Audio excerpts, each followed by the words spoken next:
parashá, que es la parashá Emor, ¿sí?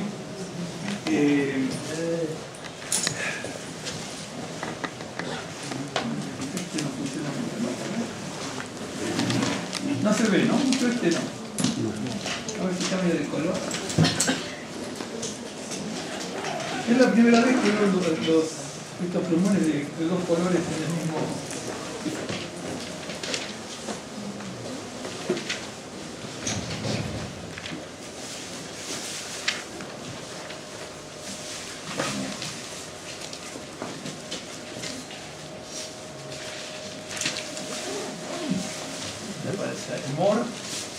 Que en realidad, así como lo tenemos en el texto, significa habla, ¿no?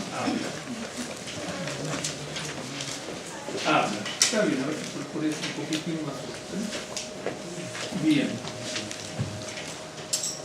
Esta es una palabra que aparece muchísimas veces. Si ustedes quieren saber exactamente, yo las contemplé con las concordancias, ¿no? Donde me dicen. Aparece, si ustedes quieren saber, aparece 5.181 veces con múltiples traducciones porque significa muchas cosas, ¿no es cierto? Y es del verbo amar, ¿no es cierto?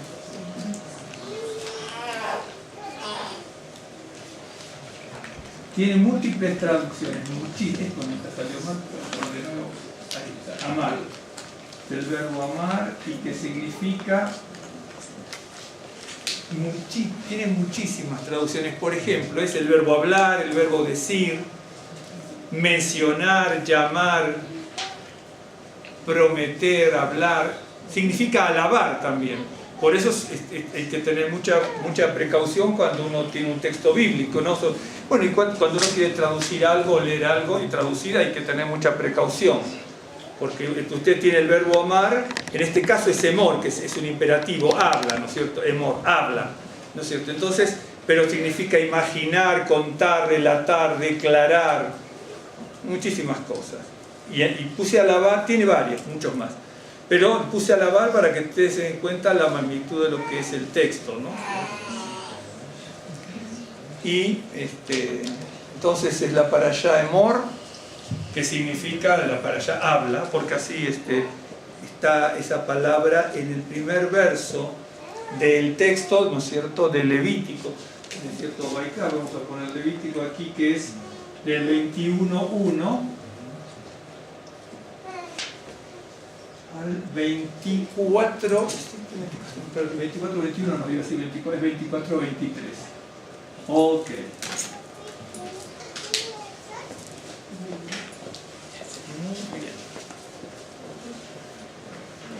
Entonces vamos a ver si podemos platicar acerca de esto, aprender algunas cosas, meditar, reflexionar y apropiarse de lo que dice la palabra, ¿no es cierto? Entonces, les voy a mostrar algo y les voy a decir cómo vamos a hacerlo. En Levítico 21.1 se habla de la santidad de los sacerdotes. 22 tenemos santidad de las ofrendas. En el capítulo 23, que hemos hablado tantas veces, sobre todo los miércoles, yo tengo ahí, estaba mirando mis notas, docenas, pero de hojas de las festividades que hemos visto, desde lo más sencillo hasta tal vez algo más profundo que hemos visto. En el capítulo 23 están las festividades en un orden, ¿no? Que va desde la Pascua, de la Pascua no, desde el Shabbat. Desde el Shabbat de los primeros versos, y luego a partir del verso 5 está el Pesaj, luego vienen los panes sin levadura, en el capítulo verso 11 están las gavilias, que es el Omer, ¿no es cierto? Luego más adelantito están como es las distintas festividades, ¿no es cierto? Okay. Están todas las festividades hasta llegar a la fiesta, la festividad de Sukkot. Bien. Luego tenemos en el capítulo 24 el aceite para las lámparas, el pan de la proposición que hablamos ya hace un tiempito atrás también, ¿de acuerdo? Luego hay el castigo al blasfemo, que es muy interesante, pero hoy no lo vamos a ver eso. Yo tomé algo que vamos a hablar de lo que es la unción con aceite y la unción con sangre, ¿no es cierto? También hay unción con agua, unción con aceite, hay unción con agua y hay unción con sangre. Y aquí, por ejemplo, en el capítulo 21, ¿no es cierto?, está sobre todo, ¿no es cierto?, por ejemplo, cuando se habla de la santificación de los sacerdotes, ¿no es cierto?, dice el verso 10, y el sumo sacerdote entre sus hermanos, sobre cuya cabeza fue derramado el aceite de la unción y fue consagrado para libar las vestiduras, no descubrirá su cabeza ni rasgará sus vestidos. Luego dice, el verso 12, ni saldrá del santuario ni profanará el santuario de su Dios, porque la consagración por el aceite de la unción de su Dios está sobre él. ¿No es cierto? No quiero leer todo el texto, pero para que veamos de qué se trata. Luego también en el 24, del verso 1 solamente hasta el 4, está hablando del aceite para las lámparas, ¿no es cierto? Y en otro lado también habla del aceite y que no debía ser utilizado para otros medios. Aquí tanto no habla de eso, sino que voy a leerlo para que ustedes vean. Habló Adonai a Moisés diciendo, manda a los hijos de Israel que te traigan para el alumbrado aceite puro de oliva machacadas para arder las lámparas continuamente. Fuera del velo del testimonio en el tabernáculo de reunión las dispondrá Aarón desde la tarde hasta la mañana delante de Adonai. Es estatuto perpetuo por vuestras generaciones. Sobre el candelero limpio pondrá siempre en orden las lámparas delante de Adonai. Y bueno, aquí no aparece mucho más, solamente hablando del aceite habla, pero habla así mucho de la unción y del aceite, ¿no es cierto?, que era derramado sobre el sacerdote, y también el aceite que tenía que ser derramado sobre para hacer arder las lámparas. Entonces yo he tomado 2 o 3 pasajes para hablar un poco de esto, ¿no es cierto? Y que no está en el problema, sé que se lo toco, pero vamos a ver rápidamente, gracias. En el capítulo, vamos a ver 2 o 3 cosas, pero vamos a ver primero en el capítulo el capítulo 10 de Isaías, ¿sí? Capítulo 10 de Isaías.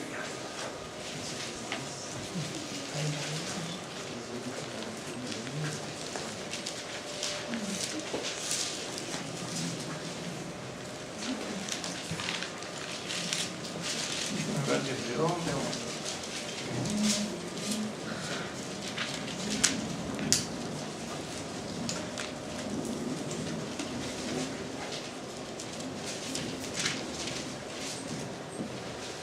El capítulo 10, desde el verso 5, está hablando de Asiria.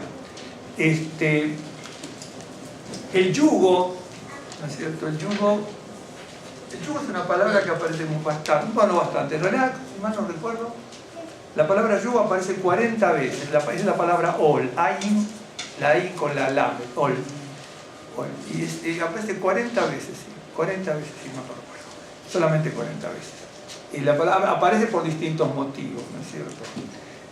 Pero el yugo de la esclavitud que Dios permitió que fuera de Asiria sobre el pueblo de Israel se debió a la desobediencia del pueblo. Y ese es el yugo, ¿no? Y entonces Isaías aprovecha, ¿no es cierto? Y dice así, mire, verso 21, el remanente volverá, el remanente de Jacob volverá al Dios fuerte, porque si tu pueblo, oh Israel, fuere como las arenas del mar, el remanente de él volverá. La destrucción acordada rebosará justicia, pues el Señor Adonai, Dios de los ejércitos, ¿no es cierto?, hará consumación ya determinada en medio de la tierra. Por tanto, el Señor Adonai de los ejércitos dice así: pueblo mío, morador de Sión, no temas de Asiria, con vara te herirá y contra ti alzará su palo a la manera de Egipto. Mas de aquí a muy poco tiempo se acabará mi furor y mi enojo para destrucción de ellos. Y levantará Adonai de los ejércitos azote contra él, como la matanza de Madián en la peña de Oreb, y alzará su vara sobre el mar como lo hizo por la vía de Egipto. Acontecerá en aquel tiempo que su carga será quitada de tu hombro, es decir, la carga del yugo que imponía la esclavitud de parte de Asiria sobre Israel. Dice, acontecerá en aquel tiempo que su carga será quitada de tu hombro y su yugo de tu cerviz, y el yugo se pudrirá a causa de la unción. Quiere decir que la unción, que depende exclusivamente de Dios, ¿no es cierto? Porque de Dios dependen todas las cosas, es un arma, una herramienta, ¿no es cierto?, que permite que los yugos caigan. Y en la Biblia aparecen muchos tipos de yugos, ¿de acuerdo? Aparecen muchísimos tipos de yugos y la unción de Dios. Ahora, uno tiene que tener en cuenta esto, mire. Yo después lo voy a mostrar, creo que en otro pasaje que tengo por allí. Lo podemos ver.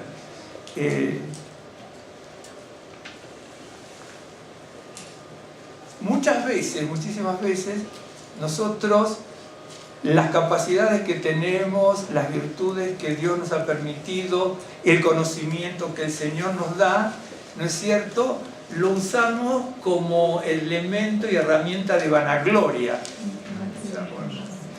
Y entonces, allí la unción jamás puede actuar. Es una fuerza humana. Es lo mismo, por ejemplo, que decimos, bueno, queremos nosotros que el Ruach HaKodesh del Señor actúe, ¿no es cierto? Y cómo debemos nosotros leer la Escritura, cómo debemos estudiar la palabra, ¿no es cierto? Entonces decimos, bueno, nosotros vamos a buscar del Espíritu, del Ruach, ¿no? Y hacemos así. No, ese es un esfuerzo humano.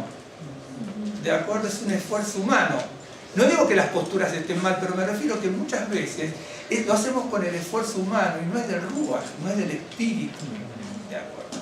Entonces, de repente, todas las virtudes, todos los conocimientos que el Señor nos puede dar, los dones, las capacidades con que el Señor dota a cada uno de sus hijos, son dones de Dios. No tiene por qué cada uno ni reflejarse en la cara al otro, ni demostrarle al otro, ni nada, porque son dones de Dios, no es nuestro. No es absolutamente nada nuestro, ¿no es cierto? Es lo mismo, todos tenemos algo, es lo mismo que de repente, después se lo voy a mostrar en unos pasajes. Es lo mismo que le digamos nosotros, ¿no es cierto? Bueno, como con el cuerpo, en pie no te quiero, mano no te quiero. Es toda una unidad, ¿no es cierto? Cada uno tiene un don, una capacidad, una virtud. No todos, incluso en este mundo, no todos son contadores, no todos son científicos, no todos son electricistas, no todos son médicos, no todos son cerrajeros, no todos son albañiles.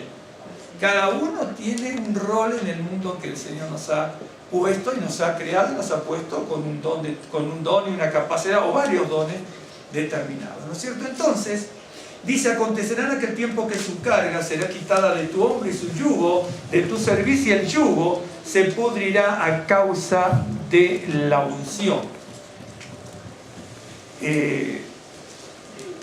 Voy a dejar aquí. Entonces ahora vamos a ir rápidamente al capítulo 5 de Isaías.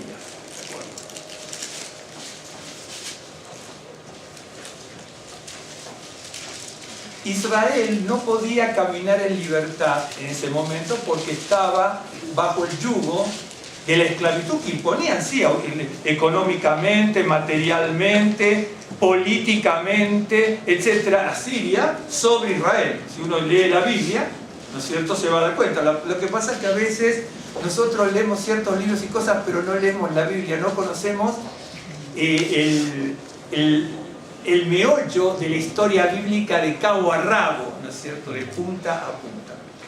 Bien, y uno tiene que conocerlo porque de ahí surge, todo surge de la Biblia. Después vendrán otras disciplinas, judías o extrabíblicas, pero todo tiene que surgir de la Biblia.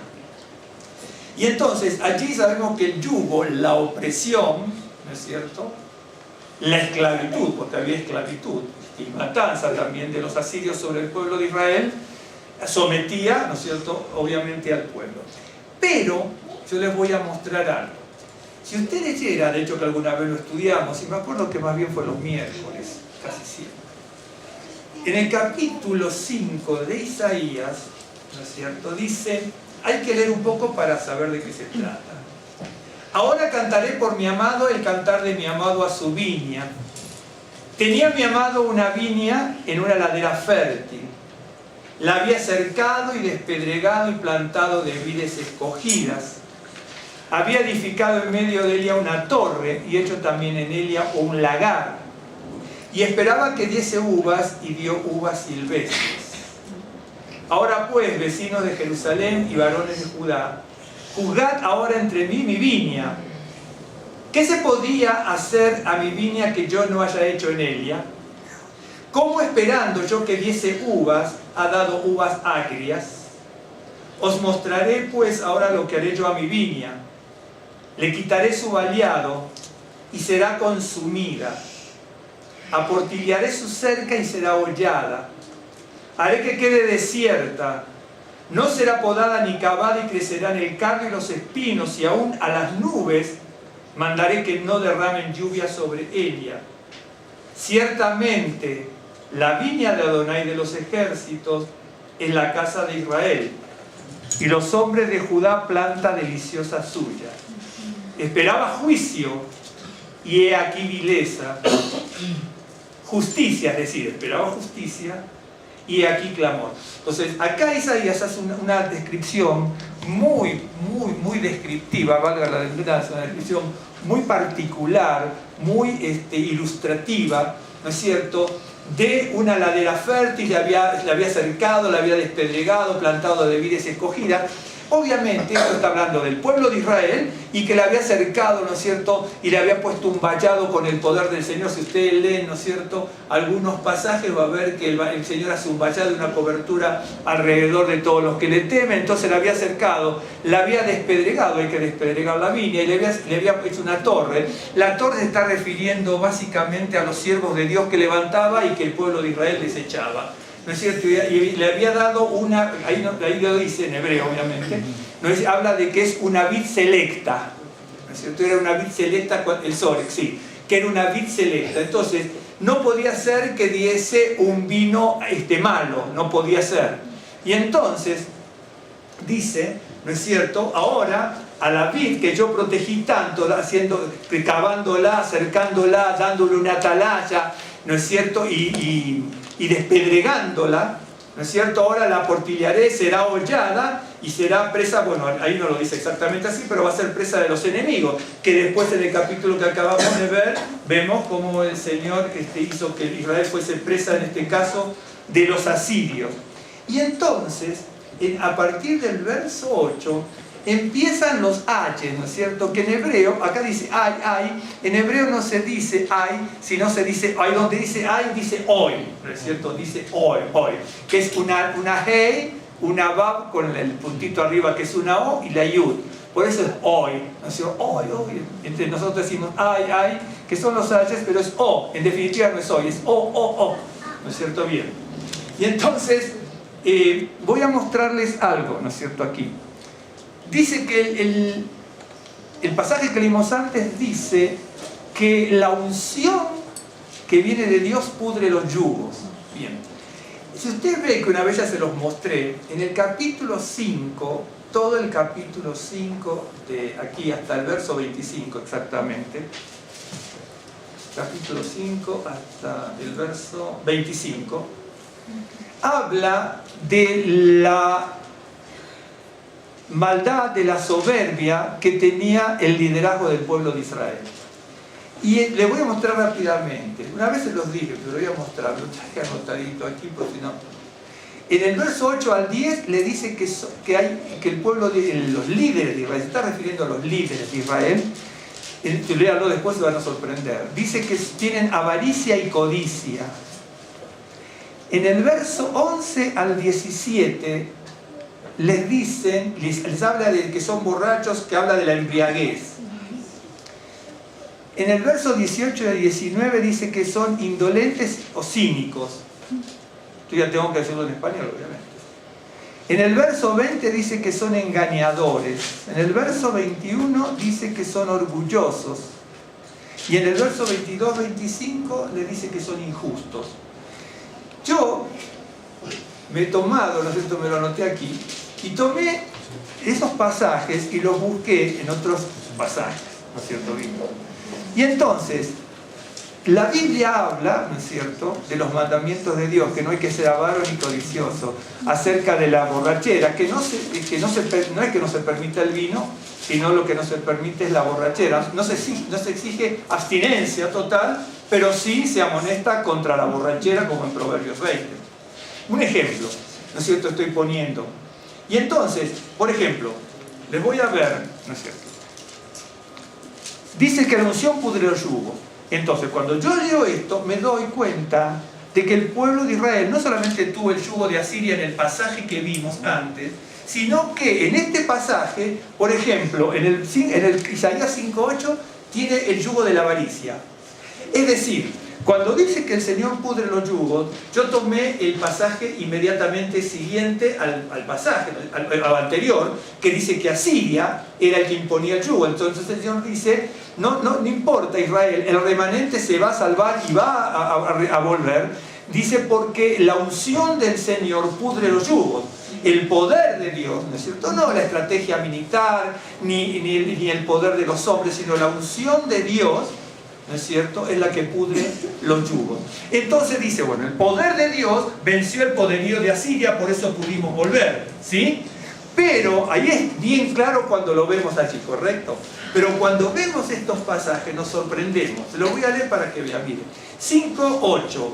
Hay de los que juntan casa a casa y añaden heredad a heredad hasta ocuparlo todo. ¿Habitaréis vosotros solos en medio de la tierra? ¿Cierto? Ha llegado a mis oídos de parte de Adonai de los ejércitos que las muchas casas han de quedar asoladas, sin morador, las grandes y hermosas. Y 10 yugadas de viña producirán un bato, y un homer de semilla producirá un efa. Bien, hasta allí, porque después viene la embriaguez, ¿no es cierto? Habla de los borrachos, habla de la embriaguez. Ahora, yo les voy a mostrar esto para que vean cómo es la cosa. Acá me está diciendo, había gente que decía, bueno, puedo tener la casa de este, y conseguían dinero y podían expropiar. Eso aparece en el libro de Amós. ¿Se acuerdan cuando Amós dice, se sientan sobre el vino de los enlutados, ¿no es cierto? Y así todo, ¿no es cierto? Todo este tipo de cosas que habla Amós. Bien. Ahora yo les voy a mostrar algo para que vean, no lo busque usted si quiere, voy a mostrar algo. En Levítico 25,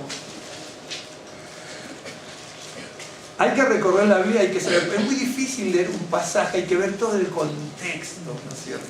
Levítico 25:23 dice así, escuchen, pero tiene que tener presente lo que leímos antes. Antes dice, hay de los que juntan casa a casa y añaden heredad a heredad hasta ocuparlo todo. ¿Habitaréis vosotros solos en medio de la tierra? Ha llegado a mis oídos de parte de Adonai de los ejércitos que las muchas casas han de quedar asoladas, sin morador, las grandes y hermosas. Un ejemplo, es decir, no amontones. ¿Se acuerdan cuando Yeshua dice, ¿para qué almacenas tanto en tu granero? Es decir, no es que no tengamos que tener estas cosas para la vida. Si hoy te vienen a pedir el alma, es decir, me están siguiendo, es un ejemplo. Y aquí está pasando lo mismo. Había gente, líderes de Israel, del pueblo de Israel, que se estaba abusando de otra parte del pueblo. Y eso no queda, ¿no es cierto?, lejos del Señor, ni en esa época ni ahora tampoco, ¿eh? Cuidado, que es para todos los tiempos. Ahora, si usted se acuerda de lo que le dije en Levítico 25, fíjese lo que dice aquí, pero acuérdese lo que le acabamos de leer, Levítico 25:23. La tierra no se venderá a perpetuidad, porque la tierra es mía, pues vosotros forasteros y extranjeros sois para conmigo. Por tanto, en toda la tierra de vuestra posesión otorgaréis rescate a la tierra. Cuando tu hermano empobreciere y vendiere algo de su posesión, entonces su pariente más próximo vendrá y rescatará lo que su hermano hubiere vendido. Y cuando el hombre no tuviere rescatador y consiguiere lo suficiente para el rescate, entonces contará los años desde que vendió y pagará lo que quedare al varón a quien vendió y volverá a su posesión. Y así, entonces, ¿qué está diciendo la Torá? ¿Vieron que decimos queremos saber la Torá? La Torá está diciendo no te abuses del prójimo. Dice, porque la tierra no se va a vender a perpetuidad. Y en determinado tiempo, cuando se cumpla determinado tiempo, va a venir el rescate de esa tierra y tiene que volver a su dueño. ¿Me está siguiendo? Eso es lo que dice. Ahora, eso es lo que dice la Torá. Porque nosotros queremos decir Torá, Torá, Torá. ¿No es cierto? Pero no sabemos la Torá. Y entonces, en el capítulo 5 de Isaías, les está diciendo, ustedes no cumplen la Torá. Por eso en el capítulo 1, Isaías les dice, no quiero sus ofrendas, no quiero el día de Shabbat, no quiero las ofrendas, no quiero los sacrificios. ¿Por qué? Voy al capítulo 5, ahora tengo que hacer así para que ustedes me sigan. Eso dice el capítulo 1, ¿correcto? Pero el capítulo 5, ahí tengo la clave. En el capítulo dice, no vengan acá a hacer fiesta, ni oraciones, ni nada, porque ustedes le están robando a la gente. En el capítulo 5 le están diciendo, son unos ladrones, se apropian de las casas de los demás y de la pobreza de los demás. Levítico 5:25 me dice que eso no lo debo hacer, que tengo que tener mi propiedad, y si alguno empobreciere, yo le rescato, pero cuando se cumpla el jubileo se lo tengo que devolver. Pero en Isaías 5 no estaban cumpliendo eso. Por eso en el capítulo 1 Isaías le dice, ¿para qué vienen a hacer ceremonia? ¿Me están siguiendo? Entonces, si la unción del Señor pudre los yugos de Asiria, que es el yugo impuesto de la esclavitud y el sometimiento político, militar y económico que tenía Asiria, que era terrible. Si usted lee la Biblia, era terrible el yugo que tenía Asiria sobre Israel. Aquí, ¿sabe lo que pasa? Está el yugo de la avaricia. Y si Dios tiene poder para que la unción pudre el yugo de Asiria, entonces tiene poder y lo va a hacer, y lo va a sorprender a usted y a mí, a todo el mundo, cuando en determinadas personas les pudre el yugo de la avaricia. Porque se cumple la palabra. Es decir, Levítico dice, no te apropies de esto, de esto y de esto y de esto. Porque si tu hermano empobreciere, en algún momento se le va a retornar a él. En Isaías 1 está diciendo, ¿para qué vienen con ofrendas? Dice, no festejen, no hagan sacrificio, no festejen el Shabbat, no festejen las festividades, ¿no? Y uno dice, ¿pero cómo está diciendo? Pero es claro, hermano, el capítulo 5 me están diciendo que no están cumpliendo lo de Levítico. Entonces Isaías le dice, no están cumpliendo, entonces ¿para qué vienen a hacer ceremonia? Entonces, cuando uno ve, ¿me está siguiendo? Sí. Cuando uno ve viene en Vayikra, en Levítico, en Emor, y en otros pasajes que hablan mucho de eso, está hablando de la unción. Dice, el sacerdote no va a hacer esto o va a hacer esto porque tiene la unción, y como tiene la unción del aceite no puede hacer lo otro, ¿de acuerdo? Porque tiene la unción, tiene el aceite que fue derramado sobre él, ¿de acuerdo? Y entonces, ahí tenemos el yugo. Entonces, acuérdense, si ustedes se leen en su casa del 5.8 al 5.25, va a haber avaricia, codicia, embriaguez, cinismo, indolencia, engaño, orgullo, injusticia. Y si usted lo busca, lo va a encontrar por otros pasajes como yo encontré en Levítico. No encontré, es cuestión de leerlo y punto. No es ningún secreto. En Isaías 5, 11, no vamos a poder ver todo, pero solamente esto, 11 y 12, miren. 11 y 12 dice, hay de los que se levantan a la mañana para seguir la embriaguez. Acuérdense que está hablando del pueblo en general, pero acá específicamente se está refiriendo a un liderazgo, ¿sí? Hay de los que se levantan de mañana para seguir la embriaguez, que se están hasta la noche, hasta que el vino los enciende. Y en los banquetes hay arpas, vihuelas, tamboriles, flautas y vino, y no miran la obra de Adonai, ni consideran la obra de sus manos. Es decir, están diciendo que los líderes de Israel, ¿cierto?, no participaban como debía y como correspondía en la obra del Señor, en la casa del Señor y con el pueblo de Israel como correspondía, sino que está tratando a los líderes ¿de qué? De borrachos. ¿De acuerdo?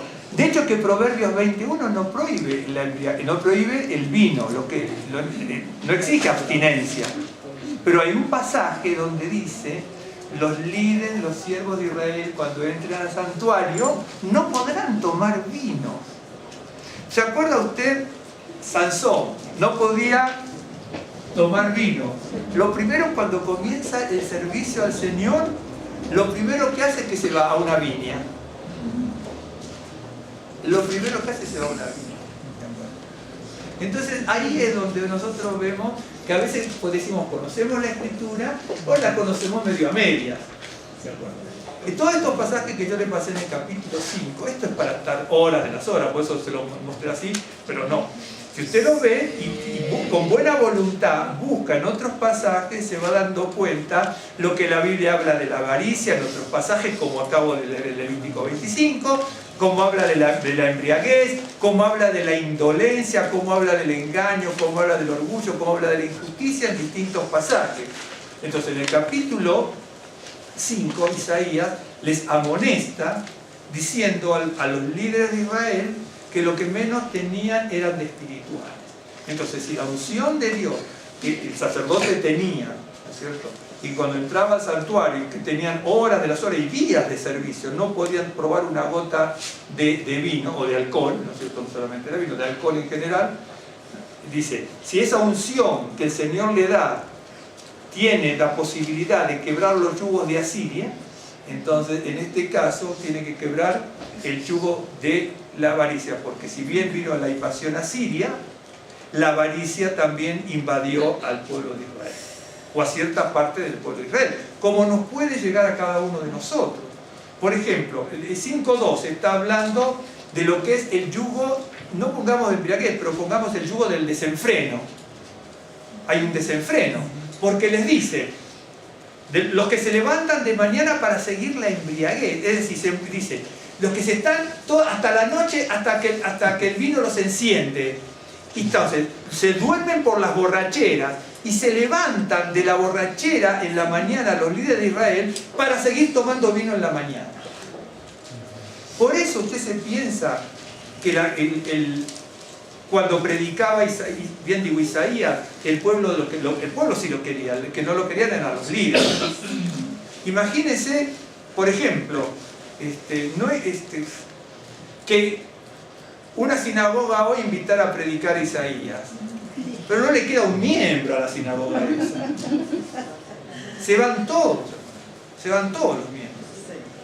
Porque esos eran los predicadores, ¿no es cierto? O cuando Santiago decía, no es que lo material es malo, pero cuando estaba hablando de esas avaricias, cuando dice, ricos, aúllen por su riqueza.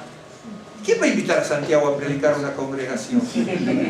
Pero no le invita a nadie. Eso es lo que pasa. Es decir, hoy tenemos una forma, ¿no es cierto?, a veces de explicar la Biblia, de predicar muy distinta a como eran los siervos de Dios antes, ¿no es cierto? Algunos dicen, cuando algunos dicen, yo lo he escuchado por algunas iglesias cristianas, y a veces es necesario decir ciertas cosas, pero hay que tener cuidado. Porque dice, miren, nosotros no podemos predicar ciertas cosas como están en el Antiguo Testamento, porque era otra época. Y bueno, ¿y por qué entonces no predican a Santiago, que es de esta época, con ese criterio? Mire, nosotros hemos estado, ¿no es cierto?, cuando estábamos en la organización, recorriendo iglesias, auspiciando un poco el ministerio judeo-mesiánico en parte de muchos países de Latinoamérica y también en otros países, Costa Rica, República Dominicana, etc. Mismo en Estados Unidos.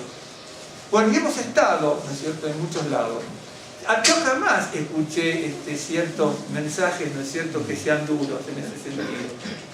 Hay mensajes de siervos que predican con vehemencia y con la palabra verdadera.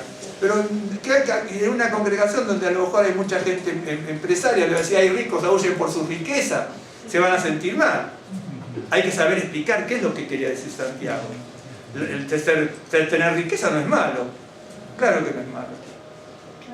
Claro que no es malo tener riqueza. El tema es qué es lo que se hace con esa riqueza y cómo se administra. ¿De acuerdo? Y Amós lo dice. Y lo dice mucho. Bien. Es decir, al pueblo, a los líderes de Israel en este caso, sí le quitaron el freno. ¿Se acuerdan cuando hay un pasaje que habla que dice, del bloqueo aquí, ¿no es cierto?, del abrir y todo? Hay que tener mucho cuidado. En el 20, porque quiero tomar otro pasaje que me impacta mucho, ¿no? Para que vean. En el verso 20 dice, ay de lo que a lo malo dicen bueno y a lo bueno malo, que hacen de la luz tiniebla y de las tinieblas luz, que ponen lo amargo por dulce y lo dulce por amargo. Es decir, este es el yugo, es decir, directamente lo podemos llamar el yugo de la inmoralidad. Porque claro, si hay una cosa que es buena y le digo malo, y hay una cosa que es terriblemente mala, y la estoy dando por buena, soy un inmoral. Entonces, aquí en el 5.20 tenemos el yugo de lo que es la inmoralidad. Si el Señor tiene el poder para pudrir los yugos, ¿no es cierto?, de Asiria, que estaba oprimiendo al pueblo de Israel por su desobediencia, pero cumplido el tiempo rescata a su pueblo, y la unción va a pudrir esos yugos, y dice, si ustedes van a ser liberados, ¿no es cierto? Algunos dicen, sí, porque tenemos un ejército bárbaro, o no. Dice, no, es por la unción, es la unción. El poder de la unción. Bien, eso por un lado. Miren. Ya me acordé, Isaías 14, pero ahora me acuerdo. Pero Isaías 5.21, miren. Hay de los sabios en sus propios ojos, y de los que son prudentes delante de sí mismos. ¿Y esto qué es? El yugo del orgullo. Y esto va a aparecer en muchos pasajes. Por ejemplo, déjeme ver. Se lo digo. Porque usted tiene que leer un pasaje y ver cómo puede localizarlo en otro que está hablando de eso.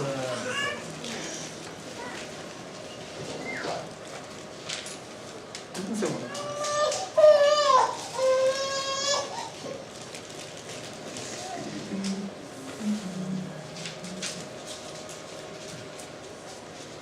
Dice Proverbios 3.7, no es uno de los tantos que hay, docenas de Proverbios 3, verso 7. No seas sabio en tu propia opinión. Teme a Adonai y apártate del mal. Dice, no seas sabio en tu propia opinión. Teme a Adonai y apártate del mal. Y entonces Isaías está diciendo, a ustedes los líderes de Israel, el proverbio de Dios me está diciendo esto. Dice, hay de los sabios en sus propios ojos y de los que son prudentes delante de sí. Delante de sí mismo. ¿No es cierto? Es el yugo del orgullo. No vamos a tomar otro caso. Ustedes lo pueden seguir allí. ¿No es cierto? Tenemos la avaricia, el desenfreno, la inmoralidad, el orgullo. Acuérdese Isaías. Lo voy a buscar porque por ahí lo voy a decir. Creo que es Isaías 14. Pero esto es simplemente como referencia. No lo vamos a leer, ¿no? Cuando compara, ¿no es cierto?, al rey de Babilonia con lo que es directamente Lucero, ¿no? Verso 12, 14-12, ¿cómo caíste del cielo, Lucero, hijo de la mañana? Cortado fuiste por tierra tú que debilitabas a las naciones, tú que decías en tu corazón, subiré al cielo en lo alto, junto a las estrellas de Dios levantaré mi trono, y en el monte del testimonio me sentaré a los lados del norte. Sobre las alturas de las nubes subiré y seré semejante al Altísimo. Mas tú derribado eres hasta el Seol, a los lados del abismo. Se inclinarán hacia ti los que te vean, te contemplarán diciendo, ¿es aquel varón que hacía temblar la tierra, que trastornaba a los reinos, que puso el mundo como un desierto, que asoló sus ciudades, que a sus presos nunca abrió la cárcel? Entonces, si usted ve, está hablando de Babilonia, del rey de Babilonia, ¿no es cierto?, por la magnitud que tenía del crecimiento floreciente de ese imperio, del imperio babilónico, que después va a aparecer en Apocalipsis también. Y entonces acá está haciendo una comparación. Y entonces así era como viene el ángel caído, ¿no es cierto? Y habla de Lucero, que en hebreo, ¿no es cierto?, es Ben Shahar, ¿no es cierto?, que es el lucero hijo de la mañana, ¿no es cierto? Bueno, es lo que dice, no, si acá dice lucero hijo de la mañana, está bien, Ben Shahar, correcto. Dice, cortado fuiste por tierra tú que debilitabas a las naciones. Entonces, el yugo del orgullo Y acuérdese, ¿qué pasó con Nabucodonosor? ¿No es cierto? Que se creyó omnipotente, poderoso y terminó como un animal comiendo hierba en el campo. Es decir, Dios va a quebrantar el yugo del rey de Babilonia, de todos estos líderes aquí, que de hecho que los quebrantó, y también el yugo nuestro. Lo que pasa es que tenemos que darnos cuenta antes, porque muchas veces cuando Dios va a romper el yugo de alguna cosa que al Señor le parece mala que tengamos o desagradable que tengamos en cada uno de nosotros, si no revertimos la situación a tiempo, va a ser a lo mejor más dolorosa de lo que nos imaginamos. Mucho más dolorosa de lo que nos imaginamos. Muchísimo más dolorosa. Entonces, por ejemplo, ahí en Isaías, ¿no es cierto? En Isaías 10, por supuesto, yo esto lo dije muy escuetamente, sumamente escueta, de forma escueta, pero es para cortar y cortar. La idea es que en el pasaje de la parashá de hoy aparecen ciertos rasgos característicos de la unción que pesaba sobre el sacerdote, ¿sí? Entonces, si el sacerdote tenía que cumplir cabalmente con todo, primero por temor al Señor, pero segundo porque estaba sobre él la unción del aceite. Es decir, la unción es del aceite, pero acuérdense que hay unción de agua y hay unción de sangre. Porque acuérdense que ¿qué hizo Moisés con Aarón y los hijos? Primero los bañó. Antes de todo los pasó por agua. Es decir, hay una unción con agua. Hay una unción con aceite y hay una unción con sangre. Bien, y en el caso de Isaías, hay para ver cómo el pasaje es... En realidad, si uno quiere entender, el otro día estábamos conversando con Marco, ¿te acuerdas, Marco, en la casa? Y te mostré un libro, ¿no es cierto?, de un gran, sí es un gran cabalista, para mí uno de los más grandes, ¿no es cierto?, un holandés. Yo tengo varios libros, tú también tienes algunos que yo te mostré, creo que los has conseguido, ¿no? Que realmente tiene una concepción muy amplia, por ejemplo, sobre todo trabaja mucho, entre otras cosas, en gematría. Yo casi todo lo que aprendí en gematría en como 35 o 40 años lo aprendí con los libros de él. Casi todo, porque él abarca una parte, otros abarcan otra y otros abarcan otras disciplinas dentro de lo que es, ¿no es cierto? Y no solamente la Kabbalah, el misticismo, porque la Kabbalah es una cosa, también está el misticismo, etc. Bien, la Kabbalah más se centra sobre el Zohar, más que de la Biblia. El Zohar se centra en la Biblia, pero hay que estudiarlo mucho, es muy complejo, ¿no es cierto? Es muy místico, ¿no es cierto? Y de ahí hay muchas cosas místicas también por otros libros. Y la Kabbalah no usa la Biblia, la Kabbalah directamente, no. La Kabbalah usa directamente, sale del Zohar. Puede un cabalista usar la Biblia, más bien que la usa, pero básicamente usa el Zohar como libro de referencia antes de pasar por la Biblia. Pero bueno, cada uno arranca de donde considera conveniente. Eso por un lado. Y entonces, el pasaje que yo estaba comentando de ese libro, decía este hombre, dice que cuando uno lee, ¿no es cierto?, está hablando de la Biblia, está hablando de leer la Biblia, este hombre, ¿no? Y dice que uno lee, dice, comete un error, y él le llama palabra mortífera. Dice, comete un error terrible cuando uno estudia la Biblia, uno estudia, ¿no es cierto? Y dice, qué interesante. Dice que es una palabra mortífera porque es como muy carnal, muy humana. Esto es palabra de Dios, ¿no es cierto? No se puede usar, ¿no es cierto? Qué interesante la película que vimos, qué interesante pasaje, decir, ¿no? Dice, podemos usar las palabras, pero dice que es una palabra mortífera. ¿No es cierto? Cuando dice, qué interesante lo que está diciendo. No, es palabra de Dios. O te llega al corazón o no te llega. O te transforma la mente o no te la transforma. O te rompe el yugo o estás sometido al yugo. Acá no hay atenuante. Y él decía que se ven las cosas con mucha liviandad, con mucha ligereza.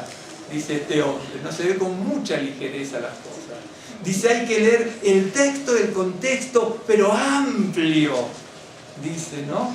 De repente no podemos decir, qué malo que fue Moisés, porque Dios tenía un propósito. De repente él dice, ¡ay, qué malo que fue Salomón! ¿No es cierto? Dice, si Salomón, estaba todo anticipado, dice, si Salomón no hubiera cometido lo que cometió, ¿no es cierto? No hubiera pasado lo otro que tenía que haber pasado, y él lo explica, ¿no es cierto?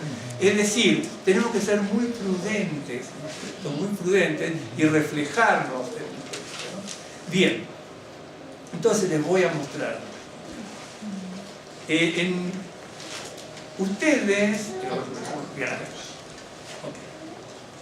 conocen el libro de Jueces, ¿sí? Bien, libro de Jueces.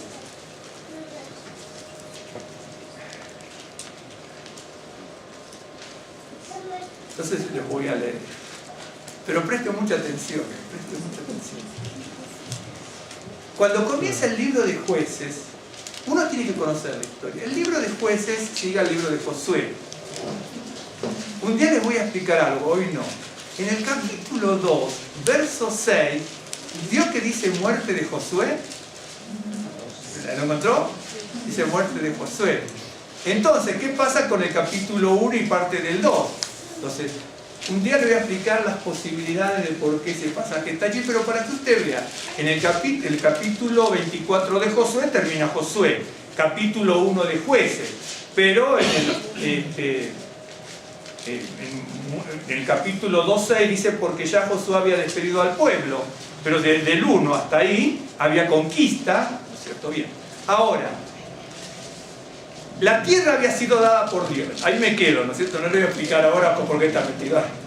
De hecho que hay tres posibilidades. No sé si lo pensó rápido, pero hay tres posibilidades. Se puede quedar con una o con otra. Y bueno, fácil. Pero hay tres posibilidades por qué puede estar metido aquí. La tierra había sido dada por Dios al pueblo de Israel. Josué hace la repartición de la tierra. Pero el hecho que la tierra ha sido dada por Dios al pueblo de Israel y que Josué ha hecho la repartición de la tierra en todo el libro de Josué, que un día vimos con cierto detenimiento, pero un día vamos a volver a platicar algunas cosas. En el libro de Josué, cuando comienza, independientemente de ese fragmento que está puesto de la muerte de Josué ahí intercalado, comienza con que tienen que tomar la tierra, la tienen que poseer, es decir, Dios te la doy. Josué dice te la reparto, pero en el libro de Josué hay que tomar la tierra. ¿Me estás siguiendo? Por eso acá hay que esforzarse, hay que trabajar, hay que poner manos a la obra. ¿Me estás siguiendo? Dios te da la tierra, Josué dice, bueno, tú aquí, tú aquí y tú aquí. ¿Sí? Bueno, ahora tómenla. Tómenla. ¿Ok? Bien. Es la cosa. Entonces dice así, aconteció después de la muerte de Josué que los hijos de Israel consultaron a Adonai diciendo, ¿quién de nosotros subirá primero a pelear contra los cananeos? Y Adonai respondió. Entonces, lo primero que esto no es parte del tema en sí que quiero llegar, pero sí uno tiene que pensarlo y yo trato de ayudar a pensar. ¿Sí? Acá dice que aconteció después de la muerte de Josué, ¿correcto? Pero acuérdense que también Josué estaba en el 2:6, todavía un texto que alguien lo intercaló en los escritores bíblicos. Bien, pero eso lo dejamos. Bien. Consultaron a Adonai diciendo, ¿quién de nosotros subirá primero a pelear contra los cananeos? Y Adonai respondió, Judá subirá. Entonces, aquí una de las cosas que usted se tiene que preguntar, por lo menos para saber, fíjense que aquí no nos dice de qué manera consultar. ¿Vio cuando uno quiere estudiar la Biblia? Así uno tiene que preguntarse cosas, ¿no? Bueno, podría haber sido por el Urim y Tumim, aquí no nos lo dice. Yo busqué en el Talmud, pero buscar en el Talmud si uno no tiene la referencia es bien difícil. No pude encontrar algo, pero no importa. Podían consultar por el Urim y el Tumim, o podían consultar por otro medio divino a través de la postración, la revelación, etc. Bien. Y aquí no nos lo dice, pero sabemos que se consultó. Bien, entonces, si se consultó, no sabemos cómo, pero sí consultaron. Y aún sabiendo que no dice cómo consultaron, Dios sí, el Señor le respondió, ¿no? Y Adonai respondió, quiere decir que recibió la oración. Por eso, cuando nosotros oramos en la Casa Corrosa, siempre oramos en este sentido, ¿no? De que el Señor nos muestre que nos está escuchando y que nos responde. Y en algún momento lo tiene que mostrar, ¿me entiende? Muéstranos que nos estás escuchando y muéstranos que nos vas a responder, ¿no es cierto? Si no es hoy, mañana o pasado mañana o cuando sea. Pero el Señor responde. Y entonces dice, ¿quién de nosotros subirá primero a pelear contra los cananeos? Y Adonai respondió, Judá subirá. He aquí que yo he entregado la tierra en sus manos. Y Judá dijo a Simeón su hermano. Bien, son los dos que van a subir. Acuérdense que Judá y Simeón son hermanos, ¿no? Que son hijos de Lea, ¿no es cierto? Con Rubén y... Bueno, bien, ok, son hermanos. Pero, piensen en... ¿Me están siguiendo o no? Ya se me durmieron, ¿no? Dice, Judá era una tribu poderosísima. Y Simeón era una tribu debilitada también en este momento, ¿ok? Entonces, fíjese que aquí no hay vanidad ni soberbia. El más grande le dice al menor, al más débil en este caso. Acá no son hombres, son tribus. Acá esta gente murió, ¿sí? Los líderes de Israel murieron, los hijos, ¿no? Los hijos ya habían muerto. Acá cuando hablamos de nombres hablamos de tribus. ¿Okay? Bien. Okay. Y entonces, Simeón ya estaba medio debilitado en ese momento. Y Judá era fuerte. Y entonces, qué interesante, ¿cierto? Que el más poderoso le dice al que no es poderoso, ayúdame a conquistar. Es bien interesante. Cuando uno lee la Biblia, cuando uno estudia la palabra, tiene que estudiar y preguntarse cosas. No sé si me están siguiendo. Bien. Entonces, dijo a Simeón su hermano, sube conmigo al territorio que se me ha adjudicado y peleemos contra el cananeo. Usted decía dónde va a llegar con el tema que venimos, bueno, ya va. Y peleemos contra el cananeo y yo también iré contigo al tuyo, es decir, Simeón, ayúdame como tribu hermana. Podía haber pedido a otro, pero no importa, podía haber pedido a otro. Pero acá en el libro de Jueces habla de que cómo son las conquistas, correcto. Dios da la tierra, Josué la reparte, porque sí hay que estudiar, ¿cierto? Y cómo Josué vence a distintos enemigos, pero cuando hay que tomar la tierra, ya las tribus tienen que empeñarse en luchar. De hecho que, lo que pasa es que tengo muchas cosas en mi cabeza, ¿no? Pero de hecho que aquí en la Biblia, en el libro de Jueces, no aparece lo que son las conquistas, y mal no aparecen todos.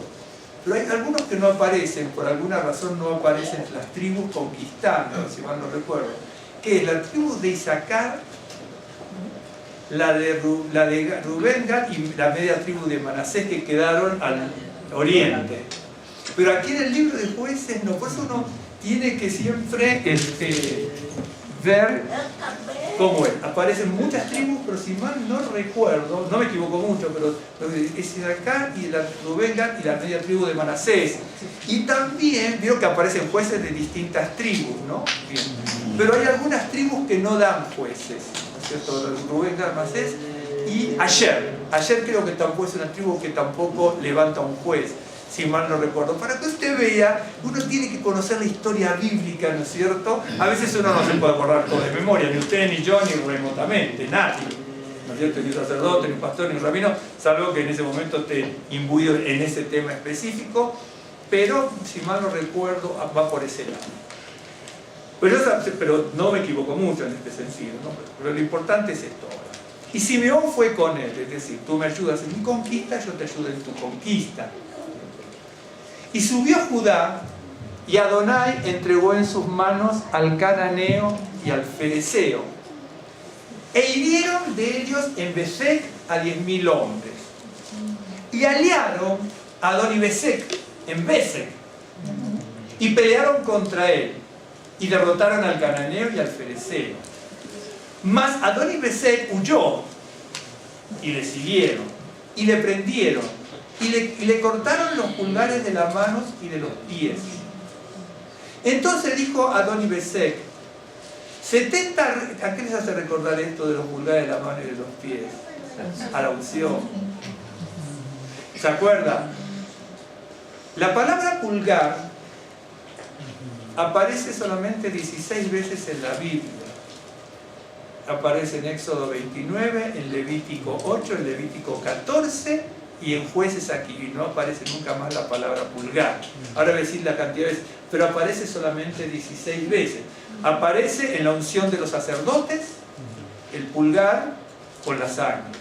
Aparece en el pulgar del dedo de la mano y del pie en la limpieza del leproso, Levítico 14.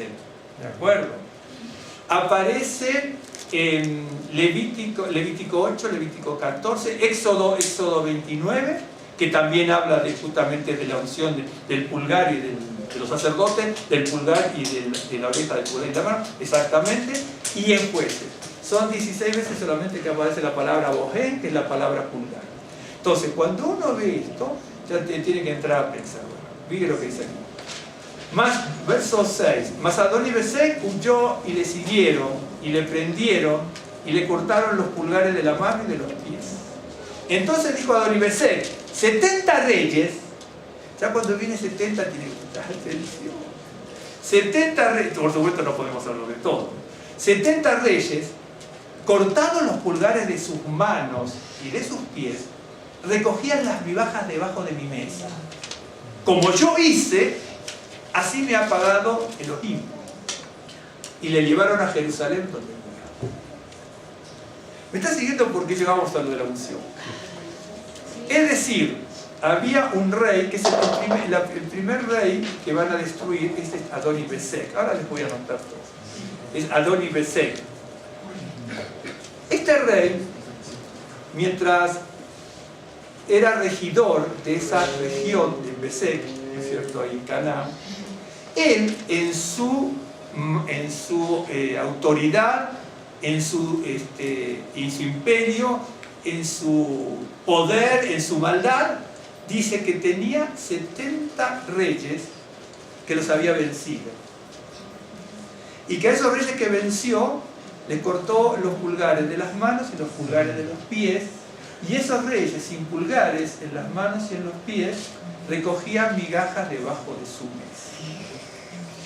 Y entonces uno ve y dice, bueno, lo que hicieron la tribu de Simeón, de Judá, como primero, y la tribu de Simeón, es algo dantesco, es algo aparatoso, es algo tremendo. Pero el rey lo toma como que viene de un castigo de Elohim impuesto en manos del pueblo de Israel, o por el pueblo de Israel.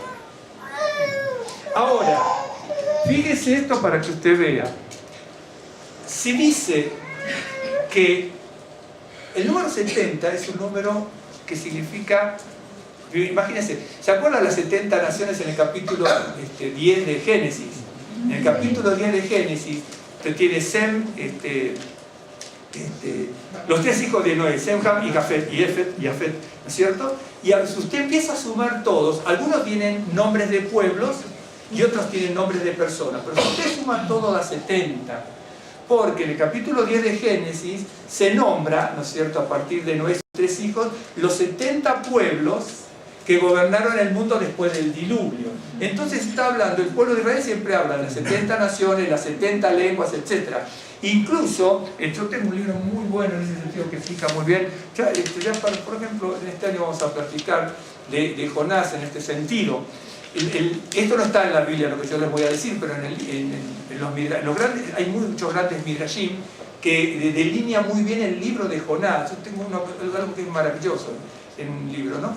Cómo va delineando con los midrashim, ¿no es cierto? Entonces dice que en el libro, en el barco donde Jonás se mete, ¿no es cierto?, para partir y escaparse del mandato del Señor, dice que los marineros eran 70, es decir, no lo dice la Biblia, lo dice la mística, el midrash y la mística judía, porque es un midrash, son místicos esos pasajes, ¿no?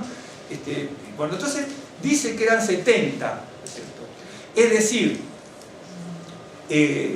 la plenitud, ¿no es cierto?, la plenitud de todas las naciones en un barco donde Jonás se está huyendo, y que debido a la desobediencia de Jonás está poniendo en peligro a todas las naciones.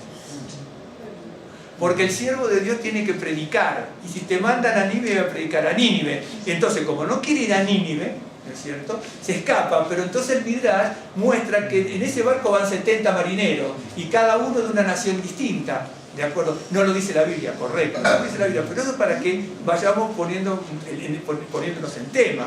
Y entonces, la actitud negativa de Jonás ponía en peligro a todas las naciones. Es decir, acá tengo todas las naciones. Jonás es uno, es la unidad. Acuérdense que la unidad es el Aleph, ¿no es cierto? Es la unidad. Siempre hay que retornar al Aleph, a la unidad, que es Dios. Y entonces, viéndolo humanamente, tenemos las 70 naciones y Jonás, que es uno, ¿no es cierto?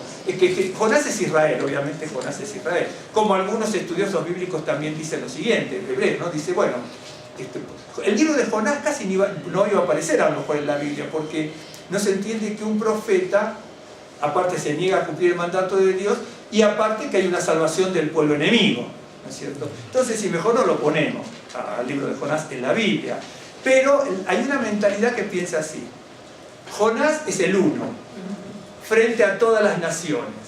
Jonás, en definitiva, se tiró a las aguas, y las aguas se calmaron, por lo tanto es prototipo del Redentor. ¿Me estás siguiendo? Entonces Jonás, porque Jonás en definitiva es Israel. Israel es Jonás, Jonás es Israel. Entonces hay eruditos bíblicos que dicen, bueno, salvando a Jonás, ¿quién se salvó? Israel. Entonces ponemos a Jonás en la Biblia. ¿Por qué se salvó Israel? ¿Me está siguiendo? Para que usted vea, porque los libros bíblicos, muchos no están en el Talmud, muchos libros no se... De hecho que hay muchos libros que no están en la Biblia. ¿Por qué? Porque en el contrato, no se dice, reunión, el concilio de Yamnia, en Yamnia, con Yohanan Ben Zakkai y tantos otros, y después posteriores otros, determinaron, está en el Talmud, ¿no es cierto? Bueno, tal libro es verdaderamente palabra de Dios, y dijeron, bueno, el libro de Enoch no nos parece, aunque, por ejemplo, el libro, por ejemplo, hay varios libros, el libro de Enoch lo pusieron como tantos otros, no pusieron, ¿no? Porque consideraban que no era palabra acreditada de Dios, un ejemplo. Entonces quedaron solamente los libros que tenemos, que tienen católicos, judíos y cristianos, y punto, ¿no es cierto? Quedaron esos libros. Ok, y entonces, ahí tenemos los 70, y los 70 aparecen por muchos lados. Aquí significa, acá, este hombre había subyugado 70 reyes, que serían 70 naciones. Ok, entonces, lo que hace, cuando Judá, la tribu de Judá y de Simeón, conquistan a este rey, ¿qué están conquistando? Automáticamente a los 70 reyes. Es decir, que está hablando que el poder que Dios les dio es para conquistar absolutamente todo. Conquistado a este rey, conquistando uno, conquistamos a esos 70 también, que están recibiendo que están comiendo migajas debajo de su mesa. Acuérdense, el asunto no es de cortar los pulgares, no fue hebreo. Lo hicieron muchos en la antigüedad. Por ejemplo, los atenienses, entre otros, no eran los únicos, cortaban los pulgares, ¿no es cierto?, de ciertos esclavos, o algunos que tomaban esclavos de los enemigos. ¿Por qué? Para que pudieran solamente, entre otras cosas, remar nada más. Iban en los barcos, ¿me está siguiendo? Los agarran así, sin este dedo, agarran así y pueden remar, ¿correcto? ¿Okay? Bien, entonces, lo que no podían era empuñar la espada. Por eso se cortaban los pulgares, para que no empuñaran la espada. Porque el pulgar es un dedo muy importante, ¿no es cierto? Tanto de la mano como del dedo del pie, ¿no es cierto? Por ejemplo, la característica que tenemos nosotros distinta, por ejemplo, con los mamíferos, con los simios, ¿no es cierto? El pulgar, ¿no es cierto?, del pie, ¿de acuerdo? El pulgar del pie, yo bueno, no pude encontrar. Una vez había leído la anatomía, ¿no es cierto? Por supuesto, está muy complejo, ¿no? Habla de los huesos, los tendones, los nervios, el colchón que tiene el talón, etcétera, y cómo está el tejido, todo. Es bien interesante cuando uno lee, esto lo leí hace muchos años y no me acuerdo mucho. Pero yo había leído un libro, ¿no es cierto?, donde decía más o menos aproximadamente qué porcentaje de nuestro cuerpo resiste por ejemplo, el pulgar prácticamente está resistiendo el 50% de nuestro cuerpo, del pie. Si usted se pone así, pero ahora así, prácticamente con el dedo pulgar y algún otro dedito allí, ¿no es cierto?, no solamente el 50, el 100%, pero no solamente por el pulgar, porque están los otros dedos, correcto, de los pies. Entonces, y a eso va porque le ungían los pulgares de los pies también a los sacerdotes. Por eso, él dice, la unción va a pudrir los yugos. Claro, siempre y cuando tengamos la unción en el lóbulo de la oreja, tengamos en el pulgar y la tengamos también en el pie. ¿De acuerdo? Vuelvo a decir, cortaban los dedos pulgares de la mano solamente para que, bueno, entre otras cosas, para que pudieran remar y a lo mejor algún otro menester. Pero los atenienses, eso sí lo leen en historia, los atenienses lo hacían básicamente para que pudieran remar y no pudieran empuñar espada y no pudieran agredirlo. ¿No es cierto? Un ejemplo. Y pero en el pueblo de Israel no era el pueblo de Israel, sino que ahí aparece así, ¿no es cierto? Pero no era una práctica en el pueblo judío de cortar los pulgares en este caso. Bien. Le voy a mostrar algo rápido. Dice, ahora se lo voy a anotar. Ahora sí se lo voy a anotar porque para que vea.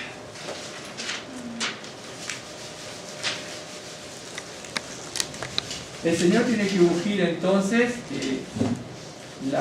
la oreja, obviamente viene después, pero después se lo voy a mostrar. Ahí dice Adonibesek, ¿no es cierto? Bien.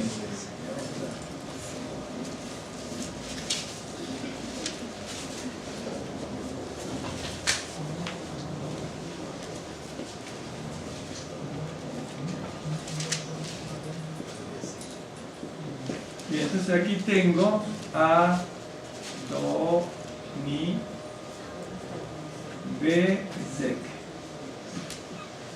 ¿Qué es Adonibesek?